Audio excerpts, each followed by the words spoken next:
우리의 신앙생활이 단순한 신앙에 그치지 않고 늘 하나님과 함께하는 삶이 되어야 합니다. 하나님과의 교제의 방법을 우리가 많이 이야기할 수 있겠는데요, 매우 좀 개인적인 이야기겠지만 저 같은 경우 제가 또 만나는 하나님과의 만남의 그런 교제의 방법이 있겠고요, 또 나름대로 많은 사람들이 그 살아계신, 지금도 우리와 함께 계신 하나님과의 그런 교제를 나누며 살아가고 있습니다. 또 우리가 하나님과 교제를 한다 할 때 우리가 생각할 수 있는 것은 나의 삶 속에서 늘 기도하면서 하나님의 응답을 체험하며 사는 것, 그것도 우리가 하나님과 교제하는 삶이라고 말할 수 있겠지요. 또 뿐만 아니라 시편 27편에서 4절에서 특별히 다윗이 고백하는 것처럼 하나님의 아름다우심을 gaze upon, 바라보고, 또 seek God, 하나님을 찾는 것, 그러니까 하나님 그분과의 인격적인 만남을 추구하며 교제하는 것, 그것도 우리가 하나님과 교제하는 것이라고 말할 수 있을 것입니다. 우리가 흔히 잘 아는 것처럼 하나님의 말씀을 읽고 묵상하고, 또 하나님이 어떤 분인지, 그 하나님이 오늘 나에게 무슨 말씀을 하시는지, 그러한 것들을 우리가 묵상해 가면서 하나님과 또 이렇게 만남을 이루어가는 것도 또 하나의 교제이겠죠. 또 뿐만 아니라 우리가 삶에서 만나는 여러 가지 삶의 정황 속에서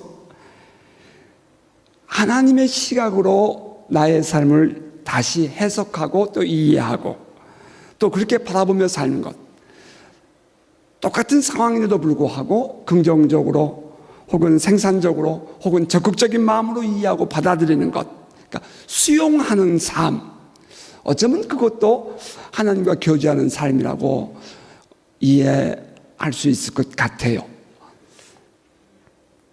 부부지간에도 서로 다른 많은 부분들이 있어서 힘들어질 때가 있지 않겠습니까?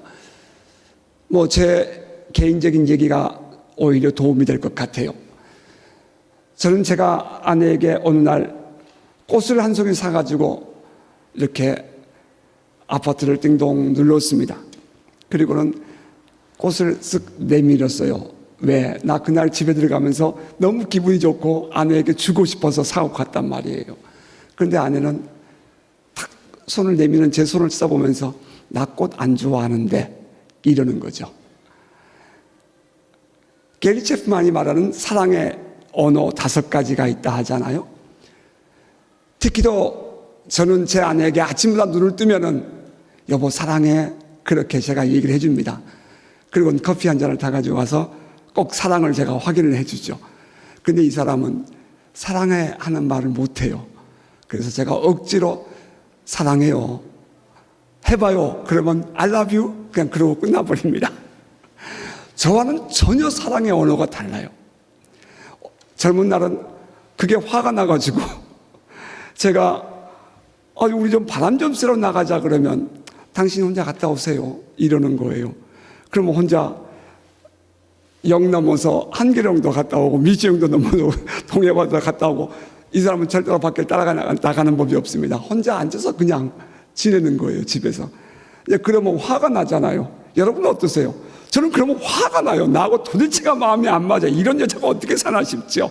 그런데 어느 날 생각해 보니까 이렇게 서로가 다르니까 서로를 보완해 주라고 만나게 했구나 하는 마음이 들기 시작하면서 이제 그 사람이 제 안에서 받아들여지기 시작했습니다.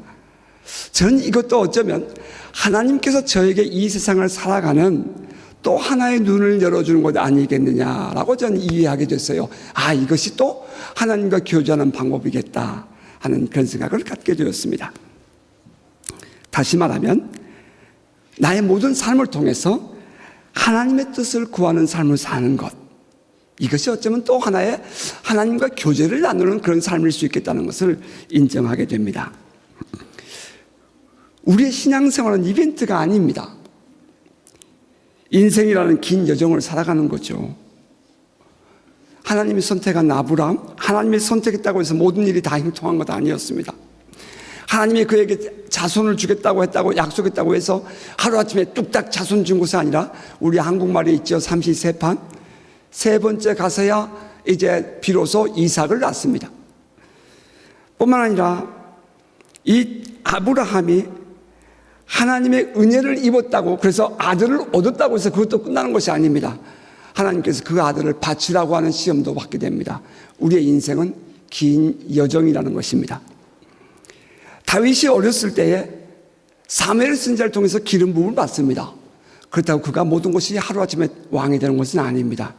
그는 긴 세월을 지낸 이후에야 비로소 왕이 됩니다. 문제는 긴 여정을 어떻게 살아내느냐 하는 것입니다.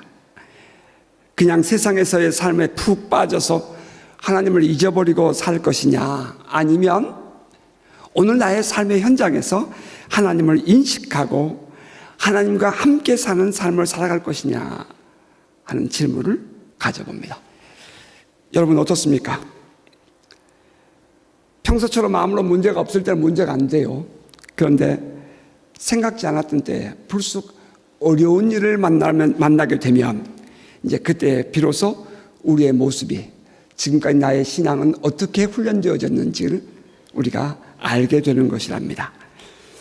우리가 함께 오늘 시편 2편을 읽었습니다. 이 시편 2편은 12절까지 되어 있지만 4개의 연으로 되어 있습니다. 기승전결. 1년 1절부터 3절은 세상 군왕들의 반란을 바라보죠. 이렇게 돼요. 이 시편 2편은 다윗의 시인데요. 다윗이 세상을 바라봅니다. 막 여기저기서 분노하고 고욕하고 일어나고 있는 세상을 바라보는 거예요. 그게 1절부터 3절. 그리고 4절부터 6절까지는 주님을 바라봅니다. 하나님을 바라봐요. 그리고 하나님께서 이 세상을 향해서 빙그레 웃고 계시는 하나님을 봅니다. 고개를 들어서 하나님을 봤어요. 그 다음에 이 시편의 기자는 이제 하나님께서 세상에 말하고자 하시는 그 하나님의 뜻을 전달합니다. 메신저가 되어서. 그게 7절부터 9절입니다. 그리고 이제 10절부터 12절까지는 그런즉이라고 됐죠. 그러므로 너희는 어떻게 살아라 하고 결론을 줍니다. 이것이 시편 2편의 구조예요. 전형적인 시의 구조입니다.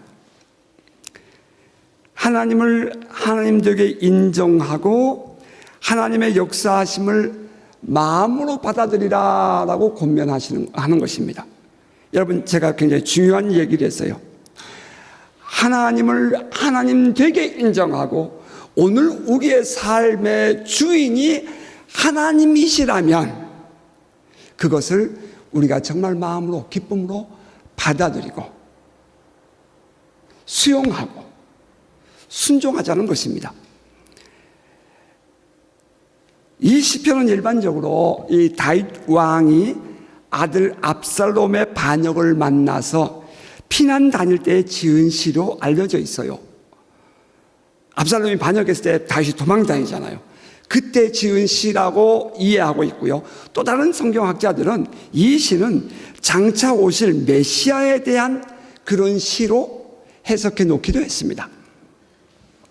어찌하였든지 이 시편 2편을 읽고 있느라면 시편의 기자 다윗이 하나님과 얼마나 가까이 만나고 교제하고 있었는가 하는 것이 절절히 느껴집니다. 세상 사람들은 하나님의 기름 부은 권위에 대해서 인정하지 않을 뿐 아니라 살아계신 하나님 그분에 대해서조차도 인정하고 싶어 하지 않습니다. 여러분 어떻습니까? 그들은 오히려 하나님을 대적하고 하나님이 세우신 질서와 권위에 대해서 분노하며 항거합니다. 이것이 오늘날의 포스트 모더니즘, 탈권위주의의 뿌리입니다. 과거에 교회가 타락했기 때문에 두 개의 방향에서 큰 사상적인 흐름이 나타납니다. 중세시대의 교회가 타락했을 때에 하나는 종교개혁으로 나타나고 하나는 르네상스로 나타납니다. 이 문예의 부흥이라는 르네상스는 계몽주의와 경험주의로 가서 인본주의로 가게 됩니다.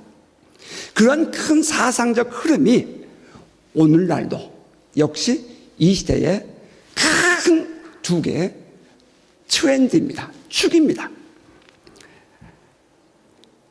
이들은 지금까지의 모든 사고의 질서를 거부하고 전혀 새로운 사고의 전환을 가져오고 있고 또 가져왔습니다. 그러한 의미에서 지금 교회라는 울타리가 무너지고 있는 것은 오늘날 말입니다. 교회라는 울타리가 무너지고 있는 것은 이 포스트 모더니즘, 탈권위주의의 영향이 교회 안에 들어왔기 때문이라고 말할 수 있습니다. 그들의 주장에 의하면 신앙의 세계는 보이지 않는 하나님이라는 분에 의해서 세워진 권위, 하이라키에 의해서 유지되어 온 허구적인 세계다라고 말합니다. 여러분 조금 이 말이 좀 어려울지 모르겠지만 조금만 이해해 보십시다. 오늘 우리 교회만이 아니라 오늘 이 사회 속에 들어있는 교회의 모습을 보자는 겁니다. 따라서 이 하나님에 의해 세워진 조직을 무너뜨리기 위해서 교회 안의 권위를 무장해제시켜버리면 교회는 힘없이 무너질 것이라고 그들은 생각합니다. 그래서 이들은 수없이 교회를 공격하고 무너뜨리는 방법을 모색하게 되는데 그것이 바로 영적이고 신앙적인 공동체를 이 사회화라는 잣대를 가지고 들이밀어서 교회를 향해서 사회화를 요구함으로 말미암아 이제 교회에 하나님이 세우신 질서를 이렇게 담장을 무너뜨리는 일을 하는 것입니다. 제가 한 예를 들어볼게요. 여러분, 사람이 태어난 이후에 성을 선택할 수 있습니까? 여러분, 사람이 태어난 이후에 성을 선택할 수 있습니까? 지금 이것이 오늘 이 시대의 큰 사상적 흐름입니다. 여기는 안 그런가요? 우리 뉴질랜드는 벌써 이미 국민학교에 유니섹스 화장실이 만들어졌습니다. 남자 여자가 같이 사용해요. 이제 아무런 문제가 되지 않아요. 그걸 안 하겠다고 하는 국민학교 프라이머리 하나밖에 지금 제가 기억이 안 나요. 다른 모든 일반적인 학교는 이젠 성은 태어난 이후에 선택될 수 있다라고 주장하고 있고 가르치고 있다는 것입니다. 그런데 여러분, 성은 태어날 때부터 하나님에 의해서 결정되는 것입니다. 맞죠? 성이라는 것은 태어날 때부터 하나님에 의해서 결정되어진 것입니다. 그런데 이 하나님에 의해서 결정되었다. 자, 이것이 하나님에 의해서 세워진 질서, 하나님에 의해서 세워진 조직, 하이라키라는 거예요. 여러분 이해가 되실 거예요. 다시 말하면 사람이 태어날 때부터 갖는 성이라는 것은 하나님의 결정이라는 하나님의 권위에 의한 것이다 이 말입니다. 이 하나님의 권위를 거부하는 것이 바로 오늘날 이 사회의 문제가 되고 있는 동성애 문제입니다. 바로 이것이 포스트 모더니즘의 한 열매인 거예요. 이 사회에 크게 흘러가는 이 권위, 하나님의 오딘, 하나님께서 부여해 주신, 하나님이 세우신 그 권위를 거부하는 것, 이것이 소위 말하면 이 지금 교회 밖의 사회의 큰 흐름이라는 거예요. 성경은 이렇게 말합니다. 어찌하여 이방 나라들이 분노하며 민족들이 헛된 일을 꾸미는가? 세상의 군왕들이 나서며 관원들이 서로 꾀하여 여호와와 그의 기름 부음 받은 자를 대적하며 우리가 그들의 맨 것을 끊고 그의 결박을 벗어버리자 하는도다. 1절부터 첫 연입니다. 1절부터 3절입니다. 작게는 역사 속에서 다윗 왕을 반역하고 또 스스로 왕이 된 압살롬과 그를 따르는 무리들의 행동을 지적하는 듯이 보입니다. 여호와와 그의 기름 부음 받은 자를 대적하며 우리가 그들의 맨 것을 끊고 그의 결박을 벗어버리자. 그들은 처음에는 성공하는 줄 알았습니다. 다윗은 황급히 왕궁과 자기 후궁들을 버리고 도망을 쳤습니다. 다윗의 왕궁은 반역자들에 의해서 비참하게 아주 짓밟힙니다. 다윗의 후궁들은 대낮에 백성들이 보이는 곳에 압살롬에 의해서 강간을 당합니다. 압살롬을 따르는 사람들은 함성을 지르며 하늘을 찌를 듯이 그들의 사기가 올랐습니다. 그들은 자기들의 승리의 함성을 외쳤습니다. 여호와와 그의 기름 부음 받은 자를 대적하며, 누구의 기름 부음? 여호와의 기름 부음 받은 자를 대적하며, 절대적인 하나님의 주권과 하나님의 권위에 대한 한 거죠.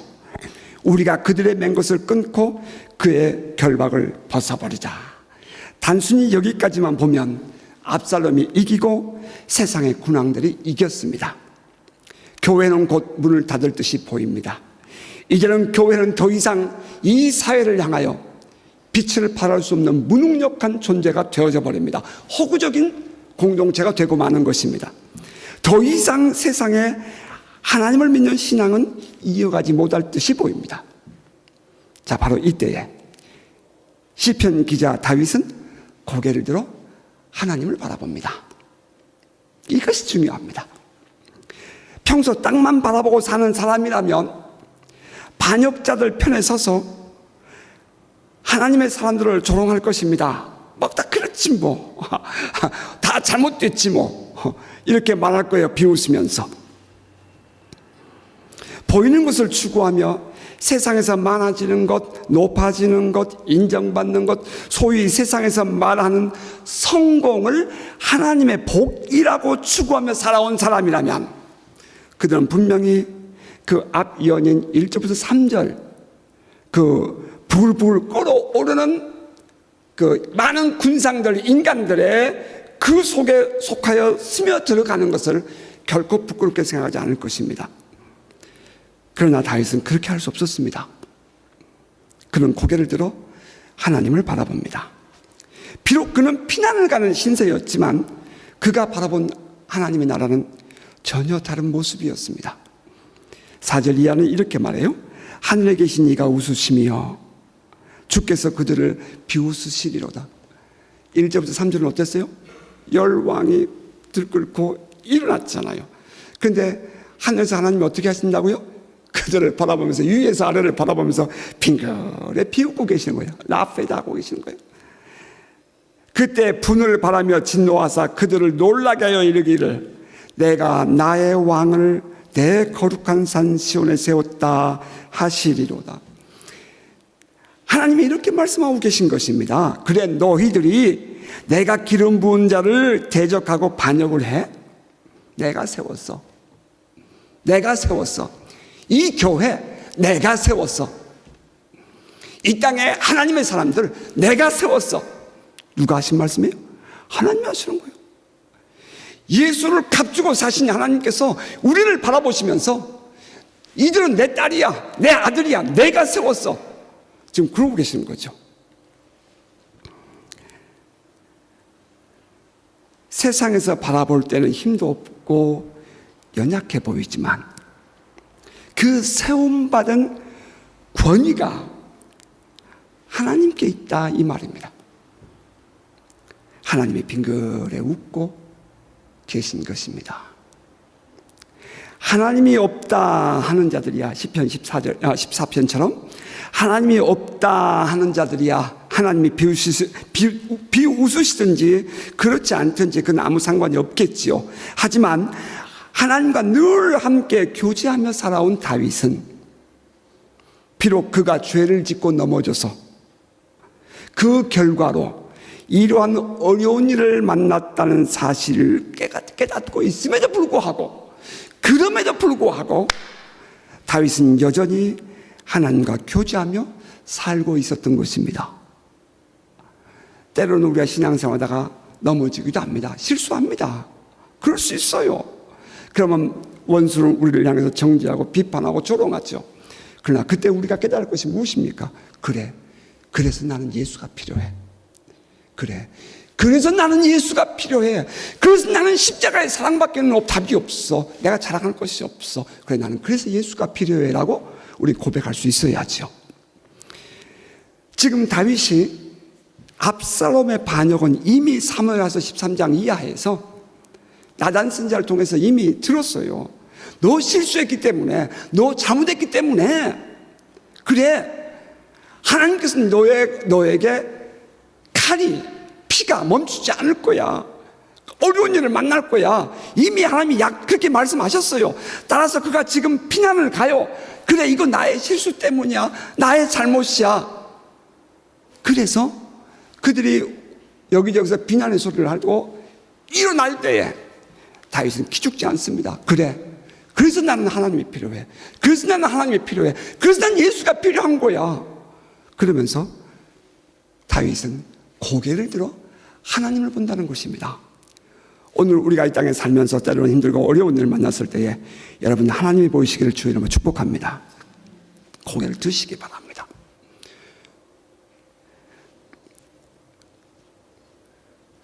압살롬의 반역은 다윗이 밧세바를 범하고 충신 우리아를 죽였던 사건과 연관된 결과였잖아요. 이미 이 사실은 나단 선지자에 의해서 다윗에게 경고된 일입니다.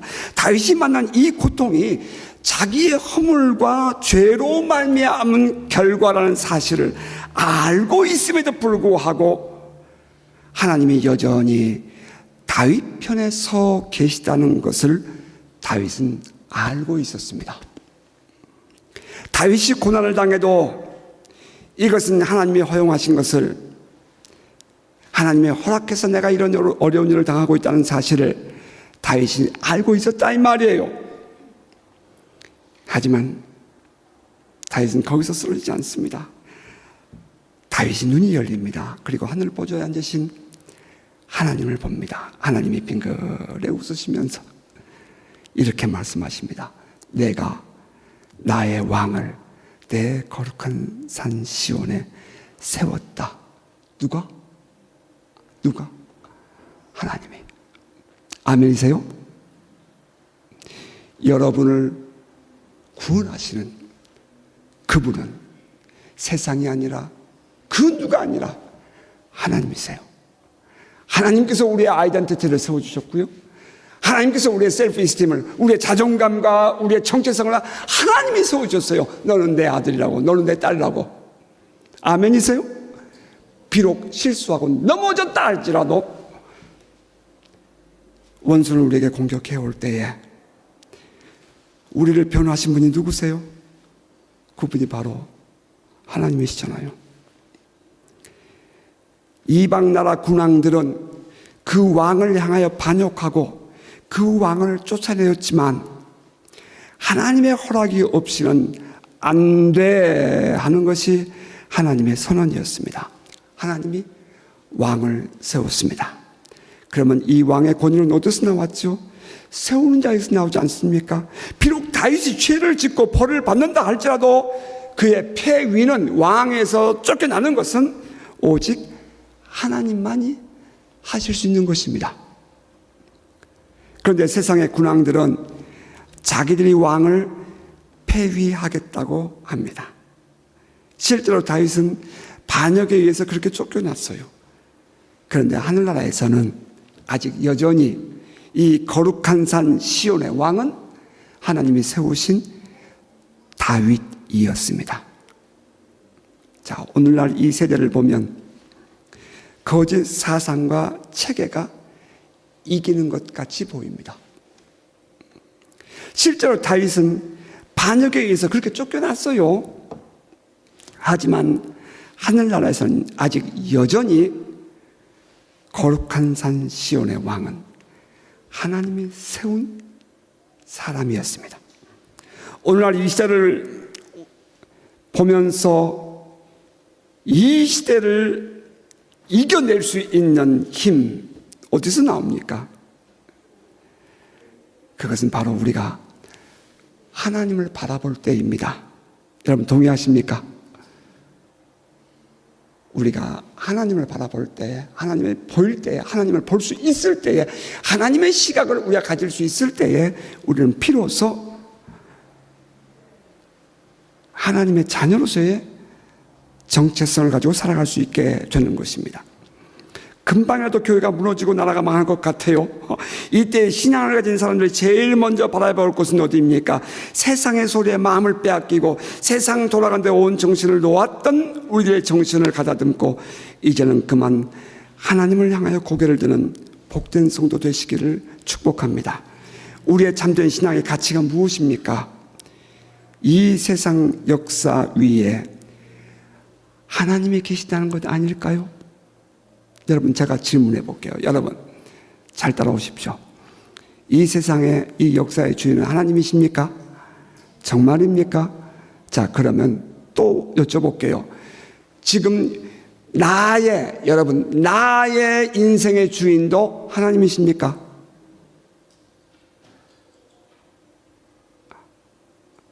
다시 질문할까요?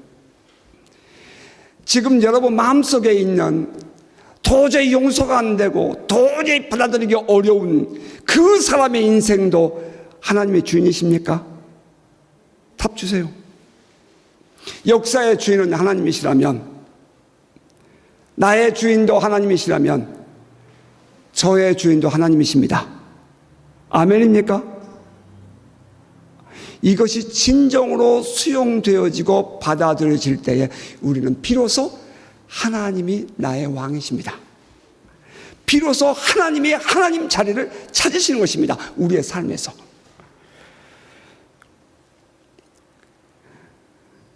하나님께서 역사를 주관하고 계십니다. 그러므로 하나님을 마음을 아는 데 우리의 관심이 있고 하나님과의 교제에 더 깊은 마음을 두는 복된 성도가 되시기를 바랍니다.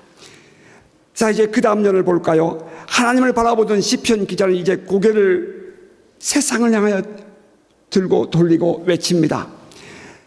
내가 여호와의 명령을 전하노라. 여호와께서 내게 이르시되 너는 내 아들이라. 오늘 내가 너를 낳았도다. 내게 구하라. 내가 이방 나라를 내 유업으로 주리니 내 소유가 땅끝까지 이르리로다. 내가 철장으로 그들을 깨뜨리며 질그릇같이 부수리라 하시도다.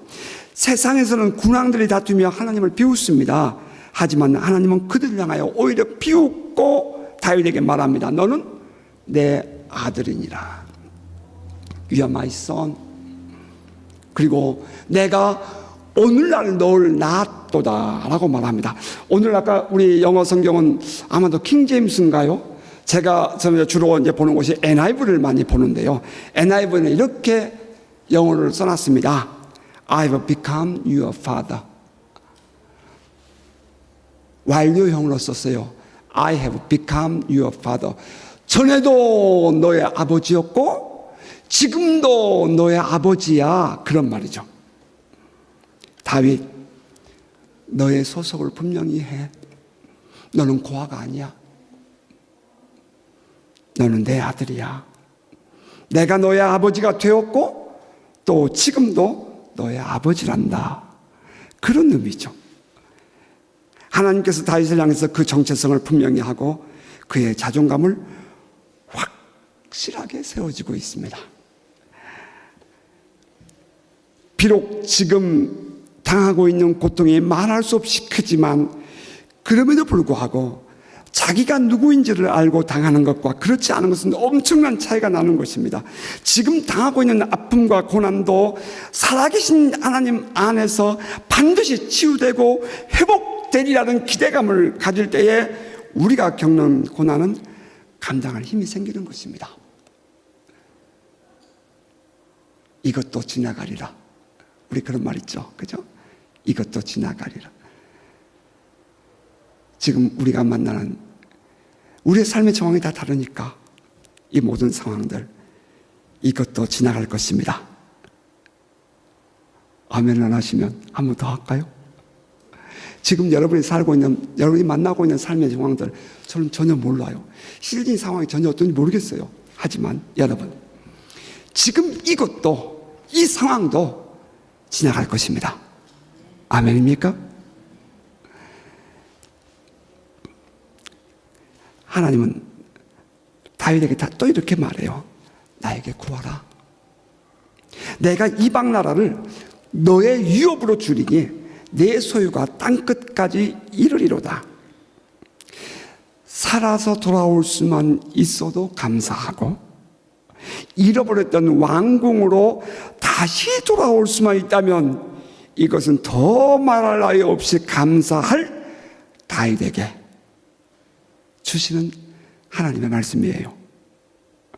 주님은 지금 다윗이 어떤 일을 만나고 있는지 전혀 관심도 없어 보여요. 지금 다윗이 겪고 있는 현실과는 전혀 동떨어진 그런 이야기를 하고 계시는 것처럼 보인단 말입니다. 이방 나라 군왕들이 분노해서 반역을 했습니다. 그리고 지금 다윗은 도망가는 신세예요. 정말 그가 다시 돌아올 수만 있어도 얼마나 감사해요. 내가 다시 왕국으로 돌아올 수만 있다면 얼마나 이건 정말 행복한 일이냐고요. 그런데 하나님은 뭐라 그래요? 거기다가 그것뿐이 아니라 이방 나라까지 더 주겠대요. 너가 나에게 구하래요. 내가 모든 것을 너에게 다 주겠다는 거예요. 내게 구하라. 내가 이방 나라를 내 유업으로 주리니 내 소유가 땅끝까지 이르리로다. 할렐루야. 내가 철장으로 그들을 깨뜨리며 질그릇같이 부수리라 하시도다. 이 내용을 보면 때로는 하나님의 말씀은 전혀 현실과 괴리가 있는 것처럼 보입니다. 그러나 이 말씀 속에서 우리에게 강조되어야 하는 것은 내가 이방 나라를 너의 유업으로 주리라 하는 것입니다. 이방 나라의 주인이 누구죠? 이방 나라의 주인이 누구예요? 그들은 자기들이 왕이라고 하지만 그 나라의 주인이 누구예요? 하나님이죠. 오늘 우리가 살고 있는 이 세상의 주인이 누구입니까? 여러분 진심으로 하나님이라는 사실을 믿으십니까? 여러분 인정하십니까? 지금 내가 살고 있는 삶의 현실의 주인이 누구인가?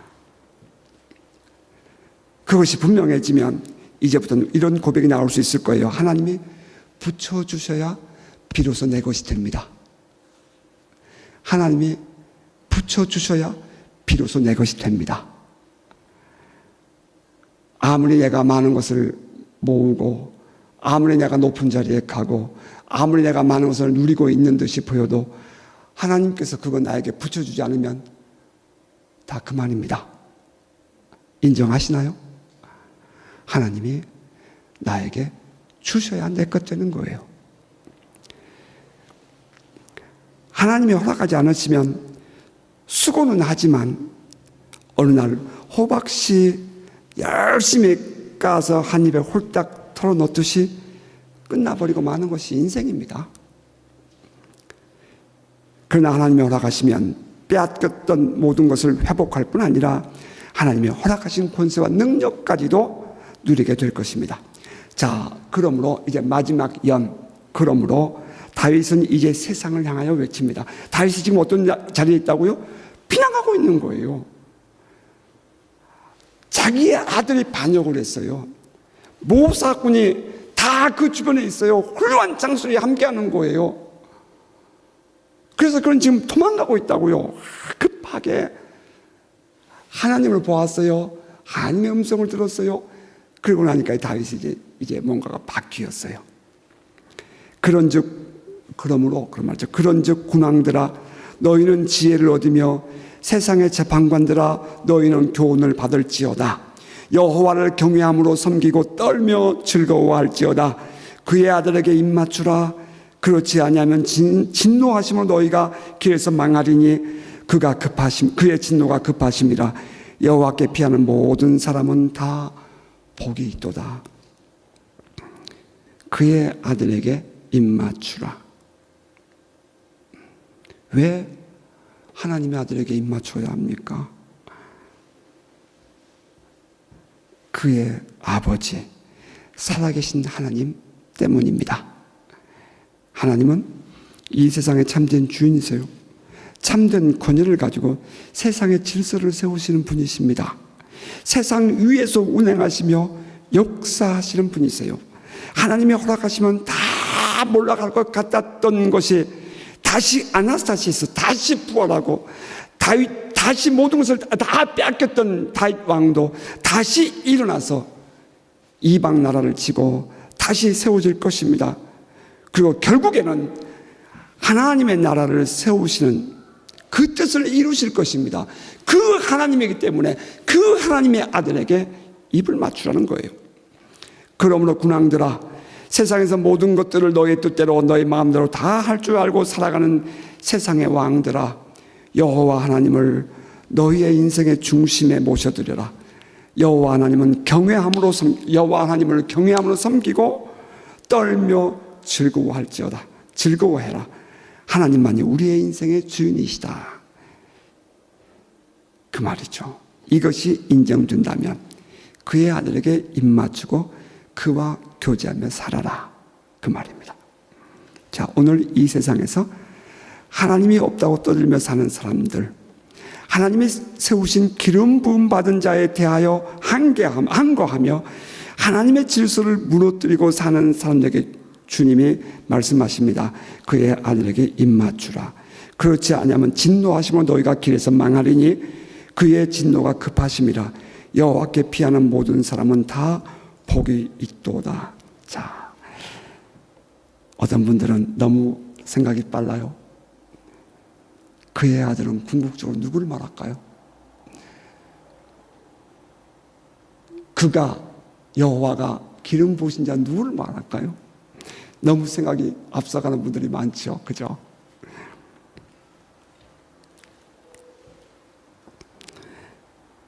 이 본문이 사도행전 17장 33절에 인용됩니다. 사도행전 13장 33절에 보면 사도 바울이 BC 안디옥에서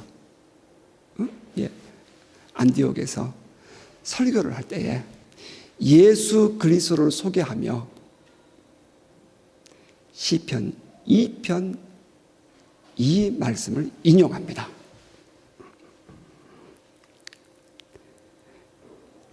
역사적으로 이 시를 쓰고 있는 다윗 왕,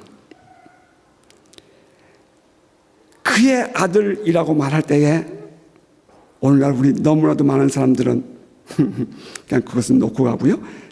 자, 이 다윗 왕 그를 의미한다고 얘기하는데 사도는 바울은 똑같은 그 본문을 시편 2편에서 이렇게 말하지 않았느냐. 그는 내 사랑하는 아들이다. 내가 낳았다. 하는데 그분이 바로 예수 그리스도다. 라고 얘기합니다. 말씀을 맺으십시다. 자, 오늘의 본문은 이러한 내용을 담고 있어요. 그런데 저는 이 본문을 묵상하다가 살아계신 하나님과 교제를 하고 있는 다윗이 보였습니다. 그냥 단순히 본문만을 이해한다면 충분히 설교는 끝났습니다. 그런데 저는 거기에 머무는 것이 아니라 이 시를 노래하고 있는 다윗이 보였습니다. 기름 부음 받아서 왕이 되었습니다. 그가 모든 걸 다 누렸습니다. 그러나 그가 실수했습니다. 그래서 어려운 일을 겪습니다. 매를 맞습니다. 너무 곤고한 환경입니다. 그런 속에서도 다윗은 하나님이 보인다는 것입니다. 하나님께서 나에게 하시는 말씀이 들리고 내가 그 하나님 말씀을 세상을 향해 전할 수 있는 자가 되는 것입니다. 무엇이 필요합니까? 무엇이 다윗을 이렇게 만들었습니까? 이렇게 당당한 사람으로 만들었습니까? 날마다 그 하나님과 교제하며 살고 있었기 때문입니다. 만일 다윗이 늘 살아계신 하나님과 교제를 하고 있지 못했다면 감당하기 힘든 역경을 만났을 때에 이처럼 담대함을 유지하며 살아낼 수 있었을까 생각해 봅니다. 전 여러분에게 묻고 싶습니다. 날마다, 매 순간마다 살아계신 하나님과 친밀감을 유지하고 늘 교제하며 그렇게 생활하고 계십니까? 우리 주님 살아계십니다. 주님을 만나고 주님과 대화하고 주님의 인도하심을 받고 또 주의 음성을 듣는 삶을 살기 위해서 더욱 주님의 가슴을 파고드는 복된 성도 되시기를 주님을 축복합니다.